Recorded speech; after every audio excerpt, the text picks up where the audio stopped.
اور پھر اس کے بعد حضرت محبوب الہی رحمت اللہ تعالی علیہ نے اپنی زندگی کے اندر جو تجدیدی کارنامہ انجام دیا اور جو دین کو نئی زندگی عطا کی، حیات نو عطا کی، وہ حضور غوث پاک رضی اللہ تعالیٰ کی زندگی میں ہم جو دیکھتے ہیں اس کا آئینہ ہمیں یہاں نظر آتا ہے۔ جو تصرفات، جو کرامات جو ہم حضور غوث پاک کی زندگی میں پڑھتے ہیں، اس کا عکس جمیل حضرت محبوب الہی کی زندگی میں نظر آتا ہے۔ حضرت سیدنا محبوب الہی، ایک تو یہ کہ ولیوں کی کائنات کے اندر، کائنات ولایت کے اندر جیسے مقام قطبیت ہے، مقام غوثیت ہے، تو یہ مقام قطبیت ہے، مقام غوثیت ہے، اس کے اوپر ایک مقام ہے جو مقام محبوبیت ہے، اور یہ مقام محبوبیت بہت تھوڑے لوگوں کو نصیب ہوا ہے، بہت کم لوگوں کو نصیب ہوا ہے، اس لیے کہ اکثر لوگوں کی زندگی نے وہاں پہنچنے میں وفا نہیں کی، وہاں پہنچنے سے پہلے ہی وہ دنیا سے رخصت ہو گئے۔ لیکن یہ حضرات جو چند خوش نصیب ہے، کائنات ولایت میں تو سبھی خوش نصیب ہے، لیکن زیادہ خوش نصیب یہ ہستیاں ہیں جن کی زندگی نے ان کے ساتھ وفا کی، اور اللہ تبارک و تعالیٰ نے ان کو مقام محبوبیت عطا فرمایا، جیسے کہ حضور غوثیت مآب رضی اللہ تعالیٰ 90 یا 91 سال کی عمر پائی، اور اسی طرح حضرت محبوب الہی نے بھی چاہے وہ 97 یا 94 یا 96 سال کی عمر پائی، چونکہ تاریخ ولادت میں کافی اختلاف ہے اس کے اعتبار سے، مگر ان کی عمر بھی 90 سے اوپر ہے حضرت محبوب الہی کی۔ حضرت محبوب الہی سرکار نظام الدین اولیاء رحمت اللہ تعالی علیہ نجیب الطرفین حسینی سادات میں سے ہیں، یعنی ان کی ماں بھی حسینی سیدہ ہے اور ان کے والد بھی حسینی سید ہیں، یعنی ماں اور باپ دونوں حسینی ہیں، اور خاص بات ان کے سلسلے اور شجرہ نسب کی یہ ہے کہ کسی خوش نصیب کے شجرہ نسب میں 2 امام ہوتے ہیں اہل بیت کے شجرہ نسب کے اندر، کسی کے شجرے میں 3 ائمہ اہل بیت ہوتے ہیں، کسی کے شجرہ نسب میں 4 ائمہ اہل بیت ہوتے ہیں، لیکن حضرت محبوب الہی کا شجرہ نسب ایسا اعلیٰ شجرہ نسب ہے کہ 11 ائمہ اہل بیت حضرت امام نظام الدین اولیاء کے شجرہ نسب کے اندر موجود، یعنی کہ جیسے بعض لوگ حسینی سادات ہوئے تو امام حسین رضی اللہ تعالیٰ عنہ کے بعد پھر ان کا سلسلہ نسب جو ہے پھر حضرت امام زین العابدین کے بعد کسی اور طرف چلا جاتا ہے، یعنی ائمہ اہل بیت جو یہ 11 امام ہیں ان کے نام نہیں آتے، پھر کہ کوئی امام باقر کی اولاد میں سے تو پھر کوئی اور شاخ نکل جاتی ہے، کوئی امام جعفر صادق کی اولاد میں سے تو پھر کوئی الگ شاخ نکل جاتی ہے، لیکن حضرت محبوب الہی کا شجرہ نسب جو ہے امام علی، امام حسین، امام زین العابدین، امام محمد باقر، امام جعفر صادق، امام موسیٰ کاظم، امام علی رضا، امام تقی، امام نقی، امام حسن عسکری، یعنی یہ سارے ائمہ اہل بیت حضرت محبوب الہی کے شجرہ نسب میں شامل ہیں۔ یہ بخاری سادات میں سے ہے، حضرت نظام الدین اولیاء رحمت اللہ تعالی علیہ، اور جب آپ کے دادا اور آپ کے نانا جو ہے وہ بخارا سے ہجرت کر کے لاہور تشریف لائے، اور لاہور کے بعد پھر یہ حضرات بدایوں شریف جسے مدینۃ الاولیاء کہتے ہیں، ہندوستان میں اتر پردیش میں ایک بہت مبارک شہر ہے جس کو بدایوں کہتے ہیں، اور وہ مدینۃ الاولیاء کہلاتا ہے، اولیاء کا شہر کہلاتا ہے، اولیاء کی بستی، وہاں پر لاہور سے پھر یہ حضرات تشریف لائے، اور آپ کے والد بزرگوار حضرت محبوب الہی کے والد بزرگوار سید احمد الحسینی رضی اللہ تعالیٰ عنہ کو بدایوں کا قاضی مقرر کر دیا گیا، اور آپ کے نانا نے اپنی بیٹی رابعہ عصر، ولیہ عصر، بلکہ عظیم ولیہ حضرت سیدہ زلیخا، آپ کی والدہ کا نام زلیخا رضی اللہ تعالیٰ عنہ، ان کا نکاح آپ کے والد بزرگوار کے ساتھ کر دیا۔ جب ایسا صدف اور ایسی سیپ نصیب ہو تو اس کے بعد پھر اندر کا موتی بڑا قیمتی ہوتا ہے۔ حضرت محبوب الہی کی والدہ سیدہ زلیخا خاتون رضی اللہ تعالی عنہ بڑی عظیم خاتون تھی، ولیہ تھی۔ حضرت محبوب الہی فرماتے ہیں کہ میرے بچپنے میں میری تربیت میری ماں نے بڑی عظیم شان سے کی۔ بلکہ جب آپ کے والد بزرگوار کا انتقال ہو گیا، وصال ہو گیا، آج بھی بدایوں شریف میں آپ کے والد بزرگوار کا مزار مبارک موجود ہے، تو فرماتے ہیں کہ میرے والد کا جب وصال ہو گیا تو پھر کچھ اچھے حالات گھر کے نہیں رہ گئے۔ ماں نے چرخہ کاٹ کر میری پرورش کی، کئی دن تک فاقے سے رہتے ہم لوگ، ماں اور بیٹے کئی دن تک فاقے سے رہتے، لیکن جس دن فاقہ ہوتا اس دن ماں کبھی یہ نہیں کہتی کہ بیٹا ہم فاقہ کریں گے، بلکہ جس دن فاقہ ہوتا اس دن ماں کہتی بیٹا آج ہم اللہ کے مہمان ہیں۔ جب ماں کہتی کہ آج ہم اللہ کے مہمان ہیں، میں سمجھ جاتا کہ اب کھانا نہیں ملے گا، اور کئی دن تک کے جب فاقہ نہیں ہوتا تو پھر وہ جو جملے کی لذت تھی، ماں کے جملے کی لذت کہ آج ہم اللہ کے مہمان ہیں، جب کئی دن تک کے کھانا ملتا رہتا تو میں ماں سے سوال کرتا امی ہم اللہ کے مہمان کب بنیں گے، امی ہم اللہ کے مہمان کب بنیں گے۔ ایک ماں کا انداز تربیت دیکھیں، اور بلکہ اللہ اکبر، یہ بات میں نے کبھی عرض کی تھی لیکن آج بالخصوص خواتین سن رہی ہے تو میں ان سے بھی عرض کرنا چاہتا ہوں کہ حضرت محبوب الہی فرماتے ہیں کہ جب قدوری مکمل ہوئی اور بدایوں شہر کے لیول پر جب میری تعلیم کی تکمیل ہوئی تو اس وقت میرے استاد نے فرمایا کہ بیٹے علماء کے اور موجودہ دور کے قانون کے مطابق ہم تمہاری دستار بندی کریں گے، تمہاری دستار ہوگی، تو تم اپنی امی سے کہنا کہ اتنے پیسوں کا انتظام کریں کہ دستار بندی کی جائے۔ تو میں نے پوچھا کہ دستار میں کیا ہوتا ہے، تو کہا کہ امامہ باندھا جاتا ہے، امامے کا انتظام کریں،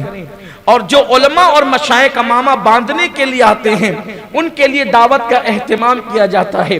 تو جس وقت حضرت محبوب الہی گھر گئے اور ماں سے کہا امی میری دستار ہے، اور استاد نے کہا کہ علماء اور مشائخ کے لیے دعوت کا انتظام کرنا ہے اور دستار بندی کے لیے یعنی امامے کے کپڑے کا انتظام کرنا ہے، تو ماں نے کہا بیٹا کچھ دن کی مہلت اپنے استاد سے لے لو، اس لیے کہ ہمارے پاس اتنی رقم نہیں اور اتنی طاقت نہیں ہے کہ ہم دستار بازار سے خرید کر کے لائیں، اس لیے تمہاری دستار میں خود جو ہے وہ تیار کروں گی۔ حضرت محبوب الہی فرماتے ہیں دن کو میری ماں چرخہ کاٹتی تھی اور رات کو میری امی میرے لیے دستار تیار کرتی تھی۔ اس طرح میری دستار بندی ہوئی اور چرخہ کاٹ کے کچھ پیسے تیار، کچھ پیسے جمع ہوئے اور مزید پیسوں کی ضرورت تھی، تو میرے استاد نے اس پہ پیسے بڑھا کر کے اپنی طرف سے ملا کر کے جو ہے وہ انتظام کیا، اور جب دستار مجھے باندھی گئی تو میں نے اپنے اساتذہ کے قدموں میں سر رکھ دیا۔ جب میں نے سر رکھ دیا تو وہاں پر بہت سے اولیاء تھے، انہوں نے فرمایا کہ جھکنے والے کو خدا بلند کرتا ہے، ہم دیکھ رہے ہیں کہ آج کا یہ جھکنے والا بچہ کل کا سلطان المشائخ ہوگا۔ پھر حضرت محبوب الہی رحمت اللہ علیہ دلی تشریف لائے، اور دلی آنے کے بعد 20 سال کی عمر میں صرف آپ دلی تشریف لائے، اور دلی جب 20 سال کی عمر میں تشریف لائے وہ فرماتے ہیں کہ میری پڑھائی اب مکمل ہو رہی تھی، یعنی کہ اعلیٰ تعلیم جو ہے وہ میری مکمل ہو رہی تھی۔ ارشاد فرماتے ہیں کہ ایک دن استاد کے پاس بیٹھا ہوا تھا، اور استاد کے پاس بیٹھا ہوا تھا تو ایک شخص آیا، اور آنے کے بعد اس نے جو ہے وہ ایک بزرگ کی تعریف شروع کی،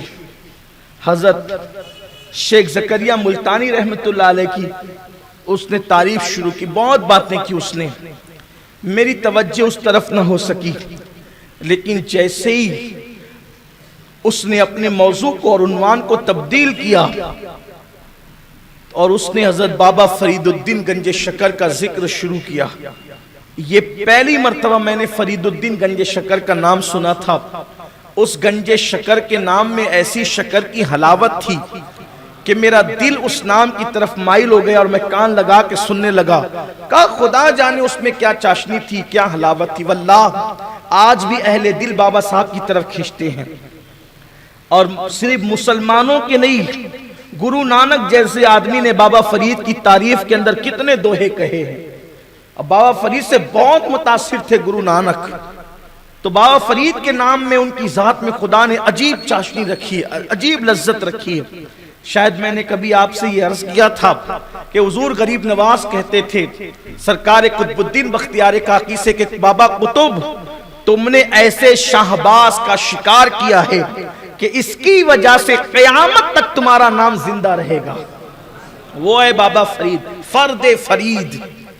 کائنات ولایت کے اندر لاسانی ذات سیدنا بابا فرید الدین گنج شکر، فرید ملت والدین، شیخ الاسلام والمسلمین حضرت بابا فرید الدین مسعود گنج شکر رحمت اللہ تعالی علیہ۔ سرکار بابا فرید کے نام میں خدا جانے کیا چاشنی تھی کہ میرا دل ان کی طرف مائل ہوا۔ فرماتے اس کے بعد بس خیال فرید رہنے لگا۔ نظام الدین اولیاء علیہ رحمہ فرماتے ہیں پھر خیال فرید رہنے لگا، 20 سال کی عمر ہی میں خیال فرید رہنے لگا، بلکہ مجھے اتنا خیال تھا بابا فرید کا کہ ہر نماز کے بعد میں یا فرید مولانا فرید پڑھتا رہتا، اور سونے سے پہلے بھی یہ میں وظیفہ پڑھتا، نام پڑھتا۔ خدا جانے حضرت محبوب الہی پر لوگ کیا فتویٰ چسپا کریں گے، اس لیے کہ ہم یا فرید حق فرید کہتے ہیں تو لوگ کہتے ہیں کہ یہ تو شرک ہے، اور جن لوگوں نے کائنات کو شرک سے نکالا ہے ان لوگوں نے بھی یا فرید کے نعرے لگائے ہیں۔ بہرحال اس طبقے کی طرف تو توجہ ہونی بھی نہیں چاہیے، اس لیے کہ جب یاروں کا ذکر ہو تو پھر اغیار کا تذکرہ کیسا؟ جب یار آ جائے تو پھر محفل میں اغیار کی ضرورت نہیں رہتی۔ تو بہرحال بابا فرید کا ذکر وہ فرماتے، نماز کے بعد پڑھتے، پتہ چلا کہ پیر کے نام میں کیا برکت ہے، اور بابا فرید جیسا پیر۔ فرماتے پھر مجھ سے برداشت نہیں ہوا، اور میں جو ہے اپنی تکمیل علم کے بعد، تعلیم مکمل کرنے کے بعد، پھر میں نے بابا فرید کی طرف اجودن کا سفر کیا، اجودن کی سرزمین کی طرف میں نے سفر کیا بابا فرید سے ملنے کے لیے۔ فرماتے ہیں کہ جیسی میں گیا تو صورت دیکھ کر کے میں اور شیدا ہو گیا، اور بہت محبت پھر پیر کی دل میں بیٹھ گئی، اور پھر میں نے بیعت کا شرف حاصل کیا۔ جب میں نے شرف بیعت حاصل کیا پہلی محفل کے اندر، اللہ اکبر، اب بابا فرید گنج شکر رحمت اللہ علیہ کے مریدوں میں جب میں شامل ہوا تو میرے دل میں خیال آیا کہ میں پیر کے ملفوظات کو جمع کروں، حضرت جو کہے اس کو لکھ لیا کروں، اور وہ تو روشن ضمیر تھے بابا فرید۔ حضرت نظام الدین اولیاء فرماتے ہیں کہ جیسے مجھے خیال آیا، فرمایا بیٹے جو مرید اپنے پیر کے ملفوظات کو جمع کرتے ہیں ان سے خوش نصیب لوگ نہیں، جو لوگ اپنے پیر کے ملفوظات کو جمع کرتے ہیں ان سے خوش نصیب لوگ کوئی نہیں۔ اور فرمایا محمد احمد تیری شان یہ ہے کہ کوئی لمحہ ایسا نہیں گزرتا، کوئی لمحہ دن میں رات میں کوئی لمحہ ایسا نہیں گزرتا جس لمحے میں اللہ میرے دل میں یہ بات نہ ڈالتا ہو کہ نظام الدین جو ہے وہ اللہ کا زندہ ولی ہے۔ میرے دل میں یہ بات ڈالی جاتی ہے ہر لمحہ تیرے متعلق کہ تو اللہ کا زندہ ولی ہے، اور یہ وہ ہے کہ جس کے دل میں اللہ کی محبت رچی بسی ہے۔ تیرے متعلق میرے دل میں یہ بات آتی ہے۔ اور پھر فرماتے ہیں حضرت بابا فرید الدین گنج شکر نے پھر مجھے نصیحت فرمائی، فرمایا بیٹا یہاں سے جب دلی جانا تو دلی کے اندر ریاضت اور مجاہدے کی طرف توجہ کرنا، اور بہت ریاضت کرنا، بہت مجاہدے کرنا۔ اور فرماتے ہیں بابا فرید نے مجھے یہ بھی وصیت فرمائی کہ نظام الدین، حالانکہ اس وقت آپ کو نظام الدین نہیں کہا جاتا تھا، اس وقت آپ کو محمد احمد بدایونی کہا جاتا تھا، لیکن چونکہ ہماری زبانوں پر اب یہی نام ہے اور آپ اور ہم اسی نام سے انہیں پہچانتے ہیں، اس لیے میں پہچان کے لیے جو ہے وہ یہی نام لوں گا۔ حالانکہ بابا فرید نے انہیں محمد احمد بدایونی کے نام سے مخاطب فرمایا، وہ فرمایا نظام الدین روزہ نصف طریقت ہے، یعنی کہ اگر آدھا تصوف، آدھی طریقت اگر تم حاصل کرنا چاہتے ہو تو وہ صرف روزے سے نصیب ہو جاتی ہے، اس لیے کثرت سے روزوں کا اہتمام کرنا۔ اور فرمایا پھر آدھا معاملہ حج اور نماز اور دیگر اوراد و وظائف ہے، یعنی جو روزوں کو لازم پکڑ لے اللہ تبارک و تعالیٰ تصوف اور طریقت میں اس کو آدھا اور نصف حصہ یوں ہی عطا فرما دیتا ہے۔ فرماتے ہیں اس کے بعد سے میں نے روزوں کو لازم پکڑا اور میں روزانہ روزہ رکھتا تھا، حتیٰ کہ صرف ایک روٹی سے افطار کرتا اور وہی ایک روٹی جو ہے میری 24 گھنٹے کے لیے کافی ہو جاتی. فرمایا جب میں دلی آیا پلٹ کر کے تو پھر کوئی مجھے نہیں پہچانتا تھا اور میں کسی کو نہیں پہچانتا تھا. میں دلی کے اندر جو ہے وہ مصروف رہا، اوراد و وظائف میں، عبادت میں مشغول رہا، استغراق کی، ذکر اذکار کی، اللہ کی محبت کی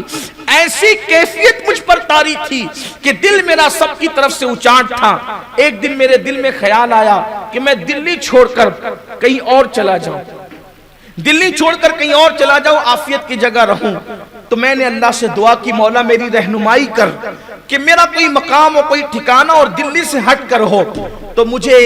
یہ بتایا گیا کہ گیاس پورا جاؤ، جسے گیاس پور بھی کہا جاتا ہے، گیاس پورا جاؤ، وہیں پر قیام کرو. فرماتے اس سے پہلے میں نے گیاس پور کبھی نہیں سنا تھا، گیاس پورا کا نام کبھی نہیں سنا تھا. اور فرماتے ایک دن میں اپنے دوست سے ملنے گیا، اس کے گھر پہ پہنچا تو میں نے اس سے پوچھا فلاں کہاں ہے؟ تو کہا کہ وہ گیاس پور گئے ہوئے ہیں. تو میں نے اس شخص کے دوسرے دوستوں کو کہا کہ یہ گیاس پور کدھر ہے مجھے بتاؤ. اور جب میں وہاں گیا تو پھر میں وہیں رہنے لگا. آج کل جہاں حضرت محبوب الہی کا مزار ہے، پہلے اس کا نام گیاس پور تھا، گیاس پورا تھا، بعد میں اب یہ بھی دلی میں شامل ہو گیا. بلکہ نظام الدین وہاں کیا گئے، ان کے قدم کی برکت سے وہ جو کنارے کا حصہ تھا آج وہ دلی کا قلب بن گیا، دلی کا دل بن گیا ہے، جس علاقے میں محبوب الہی آرام فرما رہے. اسی کو کہتے ہیں ولی کی کرامت کہ اگر وہ جنگل میں جاتا ہے تو جنگل کو منگل کر دیتا ہے. حضرت محبوب الہی رحمت اللہ تعالی علیہ جو ہے وہ گیاس پور میں رہنے لگے. کئی دن تک تو آپ ایسے ہی رہے. اس کے بعد پھر آپ نے خانقاہ بنائی. فرماتے ہیں کہ 3 مرتبہ میں اپنے پیر بابا فرید سے ملنے کے لیے گیا اور 7 مرتبہ آپ کے وصال کے بعد آپ کے مزار پر حاضری دینے کے لیے گیا. اس طرح کل میں 10 مرتبہ اپنے پیر کی بارگاہ میں دلی سے اجودن کی سرزمین پر حاضر ہوا، یعنی پاک پٹن کی سرزمین پر. آج کل جو وہ اجودن جو پاک پٹن جو وہ تقسیم کے بعد پاکستان میں چلا گیا ہے، اس وقت تو وہ اکھنڈ بھارت کی وجہ سے ہندوستان ہی کے اندر تھا. بابا فرید فرماتے ہیں کہ مجھے خیال رہتا تھا کہ ہندوستان کی ولایت میں کسے دوں، کیونکہ بزرگان چشت کا حال تھا. ہندوستان کی ولایت غریب نواز کے ہاتھ میں تھی،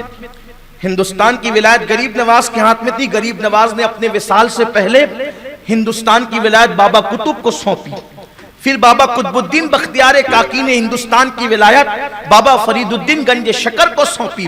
پھر بابا فرید الدین گنج شکر کو خیال رہتا تھا اب ولایت ہند کا والی کون ہوگا، کس کو سونپی جائے گی. اور فرماتے میں سوچتا رہتا تھا کہ کس کو سونپوں. پھر مجھے اچانک میرے دل پر اللہ نے یہ بات ڈالی، ابھی رکو فرید، اس لیے کہ نظام الدین راستے میں ہے، ہندوستان کی ولایت کا حقدار وہی ہے.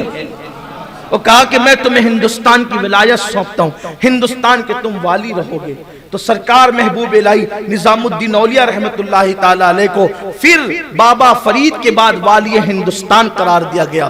اور اللہ نے پھر وہ مقام اور وہ مرتبے عطا فرمائے حضرت نظام ملت والدین خواجہ نظام الدین اولیاء کو کہ آپ نے وہ کرامتوں کا صدور، وہ ظہور ہوا. آپ کی زندگی میں ادب بہت واضح نظر آتا ہے، آپ کی زندگی میں ادب بہت واضح نظر آتا ہے. حضرت بابا فرید الدین گنج شکر کی خانقاہ کا، آپ کی شخصیت کا، آپ کی ذات کا اتنا ادب کرتے تھے حضرت محبوب الہی. آج کل تو ادب رہی نہیں ہے. نماز کی برکت ان لوگوں کو ملتی ہے جو نماز کا ادب کرے، مسجد کی برکت ان کو ملتی ہے جو مسجد کا ادب کرے، روزے کی برکت اس کو ملتی ہے جو روزے کا ادب کرے، کتاب کی برکت اس کو ملتی ہے جو کتاب کا ادب کرے، پیر کی برکت اس کو ملتی ہے جو پیر کا ادب کرے، نبی پاک کی برکت اس کو ملتی ہے جو نبی کا ادب کرے، خدا کی رحمتوں کا نزول اس پر ہوتا ہے جو خدا کا ادب کرے. ادب ہی نہیں ہے، زندگی سے ادب نکل رہا ہے. نہ کتابوں کا ادب، نہ مسجدوں کا ادب، نہ روزے کا ادب، نہ نماز کا ادب، کسی کا کوئی ادب نہیں. بے ادب ہو گئے لوگ، اسی لیے جو ہے وہ محروم ہو گئے. بے ادب ہمیشہ محروم ہے.